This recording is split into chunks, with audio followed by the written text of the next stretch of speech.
Bom dia, meu nome é Pablo e o exercício que eu escolhi para apresentar foi o 42 do Wright Jr., onde o livro emprega esse circuito e ele pede a corrente de cada malha. E eu tenho 3 malhas. E como é de se esperar, eu utilizei a análise de malha. Bom, primeiramente eu não consigo utilizar a análise de malha convencional, porque eu tenho uma fonte de corrente. E como a análise de malha utiliza a lei de Kirchhoff das tensões, uma fonte de corrente não seria apropriado para mim fazer essa análise. Então o que eu tive que utilizar foi o recurso de supermalha, onde eu englobo 2 malhas e considero como uma só.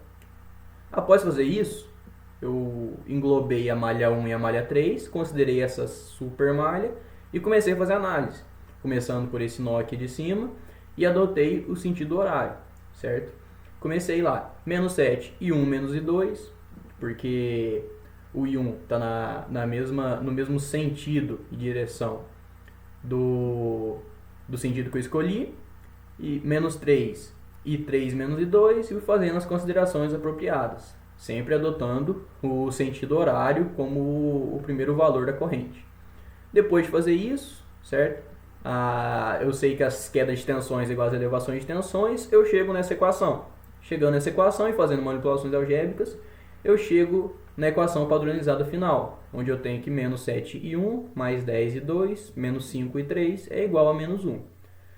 Beleza, eu tenho uma equação, só que como o livro pede as 3 correntes, eu preciso de 3 equações. E a segunda equação eu acho na malha 2, onde eu posso usar a análise de malha convencional mesmo, a lei de Kirchhoff. Fazendo as quedas de tensões dos resistores e somando, eu chego nessa equação. E depois, padronizando ela, eu chego que 7i1 menos 11i2 mais 3i3 é igual a 0. Agora eu tenho 2 equações, só que eu tenho 3 variáveis. Ainda falta uma equação para me encontrar aqui. Bom, onde que eu vou encontrar essa última equação? Eu poderia fazer uma supermalha geral, englobando todas as 3 malhas, só que isso é mais trabalhoso. Então eu posso utilizar um recurso. Por quê? Eu sei que essa fonte de corrente, como ela está nesse ramo e conectada a essas 2 malhas, a corrente dessa fonte vai ser igual à corrente que passa por essas 2 malhas. Como o sentido dela adotado está no sentido lá para cima, eu vou pegar a corrente 3, que é no sentido anti-horário, no sentido horário, perdão. Porque o sentido da fonte e da corrente 3 é o mesmo. Então eu sei que essa fonte de 2 amperes vai ser igual à corrente 3 que passa menos a corrente 1 dessa outra malha, porque a corrente dessa outra malha está no sentido oposto.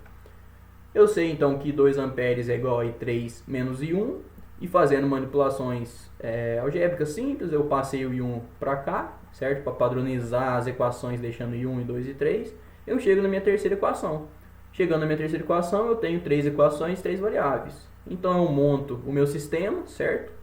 Já fiz isso de forma mais rápida, simplesmente montei a matriz, igualei aos termos do outro lado do sistema, que no caso seria o vetor B ou matriz B. Tenho uma matriz A igual a matriz B. Eu joguei lá na HP e obtive os valores de corrente para cada uma das correntes. A corrente 1 é igual a menos 1,22 aproximadamente amperes, a corrente I2 é igual a menos 0,563 amperes, e a corrente 3 é aproximadamente 782 miliamperes. Beleza? Esse foi o exercício.